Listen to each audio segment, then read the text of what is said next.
cette position est grave et irresponsable. De dire en fait, encore une fois, une lâcheté. On parlera peut-être de la montée du radicalisme, de la montée du communautarisme. La montée du communautarisme et du radicalisme dans certains quartiers, ça a été une lâcheté des politiques.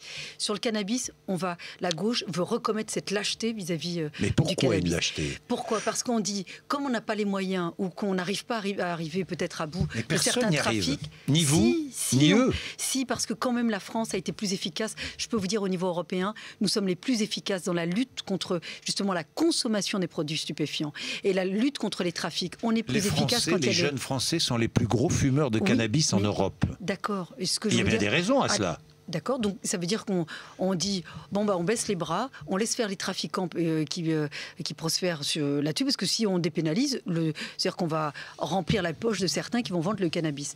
Il faut voir, il n'y a aucune étude... On remplira la poche de l'État. Non, mais toutes les études scientifiques démontrent que quand les adolescents, les jeunes fument du cannabis, ils passent à une autre drogue qui est souvent l'héroïne, puis à d'autres drogues. De toute façon, c'est irréversible. Les conséquences sont graves et irréversibles sur leur santé.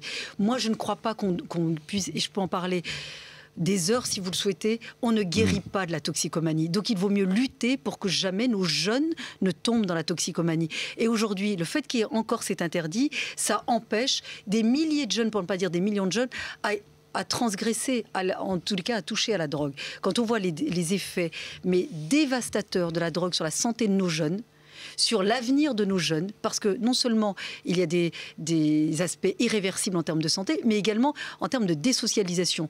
Tous ces jeunes toxicomanes qui, à un moment donné, tombent dans la drogue, ne se socialisent pas, bien au contraire. C'est un drame pour ces jeunes et c'est un drame pour les familles. Donc jamais, moi, en tous les cas, en tant que responsable politique, j'alerterai systématiquement pour qu'on ne tombe pas dans cette facilité, dans cette lâcheté. Je trouve que Vincent Peillon se comporte de manière lâche vis-à-vis de la toxicomanie et c'est irresponsable vis-à-vis de nos jeunes et notre jeunesse en France. On a autre chose à leur proposer que de pouvoir se droguer légalement. C'est pour ça que je suis contre les salles de shoot. Parce que, Monsieur Bourdin, les salles de shoot, celles qui existent dans d'autres pays européens, nous n'avons pas la même législation.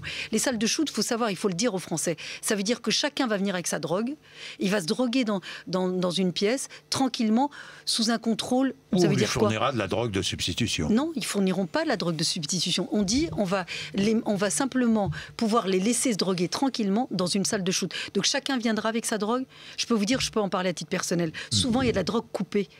Et quand vous envoyez de l'ammoniaque dans les narines ou dans les veines, vous voyez ce que ça peut faire comme effet sur la santé des jeunes. Moi, je m'opposerais... Vous préférez que ces drogués se droguent en cachette? Non, justement, c'est de lutter... dans le coin d'une rue ou d'un immeuble, sous un porche la nuit? Le plus en amont possible, de lutter contre effectivement la toxicomanie, de prendre en charge ces jeunes qui se désocialisent, des jeunes qui ont des problèmes. Vous savez, moi, quand j'ai été touchée par ça, à titre personnel, par mon frère, on ne savait pas ce que c'était. On disait, tiens, il est fatigué.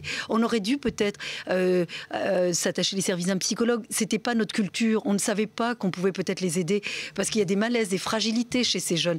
Et ben il faut les prendre en charge, de leur dire, écoutez, vous êtes fragile, vous êtes peut-être plus fragile que les autres, vous avez peut-être une sensibilité différente, droguez-vous, ça va tout régler. C'est faux, il faut prendre en charge ces jeunes le plus en amont possible.